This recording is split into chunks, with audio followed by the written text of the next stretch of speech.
పాలన ప్రగతి ప్రణాళిక మహిళా వారోత్సవాలు భాగంగా సంగారెడ్డి జిల్లా మహిళా సమాఖ్య ఆధ్వర్యంలో స్నేహ బాలికల సంఘాల సభ్యులకు మోడల్ పార్లమెంట్ నిర్వహించడం జరిగినది.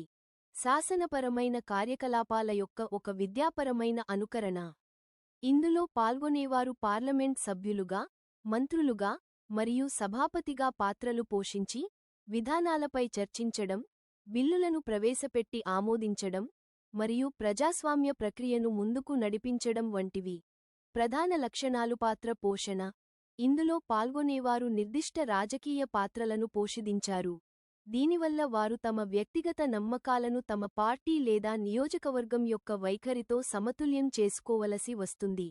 అవగాహన. చట్టాలు ఎలా తయారవుతాయి, పార్లమెంటులో చర్చలు ఎలా జరుగుతాయనే దానిపై ప్రత్యక్ష అనుభవాన్ని, నైపుణ్యాలు. విద్యార్థులలో నాయకత్వ లక్షణాలు, పబ్లిక్ స్పీకింగ్, ప్రసంగ నైపుణ్యం, విమర్శనాత్మక ఆలోచన, క్రిటికల్ థింకింగ్ పెంపొందుతాయి. ప్రజాస్వామ్య విలువలు, ప్రజాస్వామ్య నిర్ణయాలు, సహనం మరియు చర్చల ప్రాముఖ్యతను అర్థం చేసుకోవడానికి సహాయపడుతుంది. తరగతి గది నుండి జాతీయ స్థాయి వరకు విద్యార్థులకు రాజకీయ మరియు పౌర విషయాలపై అవగాహన కల్పించడానికి ఈ కార్యక్రమాలు. మాక్ పార్లమెంట్ ఏ విధంగా నిర్వహిస్తారో మరియు విద్యార్థులు దీనిని ఎలా అనుభవిస్తారో నిజమైన పార్లమెంటు సమావేశాలను లేదా చట్టసభల పనితీరును అనుకరించే విధంగా నిర్వహించడం జరిగినది. ఈ కార్యక్రమంలో DRDO, విద్య, పోలీసు శాఖ అధికారులు, DPMs, APMs సిబ్బంది పాల్గొన్నారు.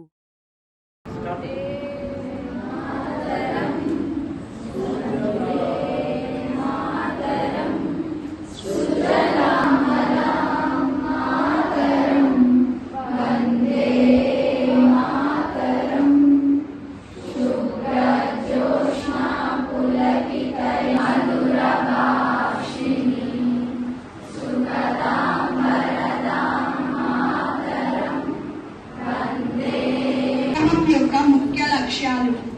బాలికల అవేర్నెస్ కార్యక్రమంలో భాగంగా ఈ మాక్ పార్లమెంట్ సభ నిర్వహించబడింది. ఈ సభకు విచ్చేసిన మినిస్టర్స్ మరియు మెంబర్స్ కి స్వాగతం, సుస్వాగతం.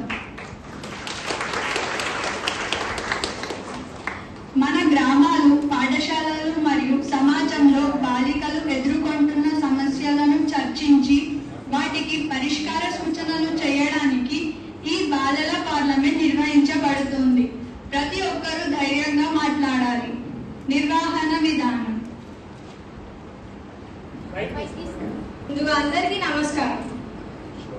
ఉదాహరణ: విద్య, భద్రత, ఆరోగ్యం, పరిశుభ్రత, రవాణా, అధికారము. ప్రతి అంశంకి 2 నిమిషాలు సమస్య వివరణలు, గ్రామ సమస్యలను ఉదాహరణకు మరియు బాలికలను అన్వయించి తెలియజేయండి. మనం ఒక్కొక్క మంత్రి వర్యులతో సభని ప్రారంభిద్దాం. ముందుగా శిశు సంక్షేమ శాఖ మంత్రి వర్యులు మాట్లాడుతుందిగా కోరుతున్నాం. అధ్యక్ష, మహిళల సాధికారత కొరకు మన ప్రభుత్వం ఎలాంటి చర్యలు తీసుకోబడుతుంది? మన ప్రభుత్వం మహిళల సాధికారత కోసం 33% రిజర్వేషన్ను, అలాగే షీటింగ్లను మరియు ప్రత్యేక చట్టాలను ఏర్పాటు చేసింది. ఇంకా ఈ విషయంపై ఒక కమిటీ వేసి నాణ్యమైన సేవలను అందించడానికి కృషి చేస్తాను. పిల్లల ఆరోగ్యం మీద ప్రభుత్వం ఎలాంటి చర్యలు తీసుకుంటుంది? పిల్లల ఆరోగ్యం కోసం మనకు ప్రభుత్వ ఆసుపత్రులను ప్రభుత్వం కట్టించడం జరిగింది. అలాగే ఈ విషయంపై ఇంకా అధ్యక్ష, మన దేశంలో మంచి చట్టాలు ఉన్నప్పటికీ కూడా అనుకోని సంఘటనలు జరుగుతున్నాయి. మన దేశంలో మహిళల హింస నివారణ చట్టం కోసం ఎలాంటి చర్యలు చేపడతారు? శిశు సంక్షేమ శాఖ మంత్రి వారు జవాబు చెప్పాలని కోరుతున్నాను.